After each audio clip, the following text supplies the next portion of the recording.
আসসালামু আলাইকুম সবাইকে। কেমন আছেন আপনারা? রাজশাহী মেডিকেল কলেজ হাসপাতাল উত্তরবঙ্গের সবচেয়ে বড় চিকিৎসা কেন্দ্র। কিন্তু প্রশ্ন হলো, এখানে চিকিৎসা পেতে গিয়ে রোগীরা কি দালাল চক্রের ফাঁদে পড়ছে? প্রতিদিন আমরা অভিযোগ পাচ্ছি, কেউ বলছে ওয়ার্ডে ঢুকতে একজন ধরে ফেলে, আবার কেউ বলছে দালাল ছাড়া নাকি ডাক্তার পাওয়াই যায় না। কিন্তু কথাটা আসলে কতটুকু সত্য? দালাল চক্র আদৌ কি আছে, নাকি এগুলো শুধু অভিযোগ? এখন সিদ্ধান্ত আপনাদের।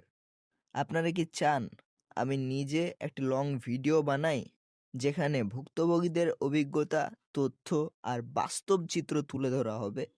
নাকি আমার টিম, আমার গোয়েন্দা টিম রাজশাহী মেডিকেলে গিয়ে ভেতরে অনুসন্ধান করবে যে কারা জড়িত, কিভাবে চক্র কাজ করে, আর কারা আসল দোষী?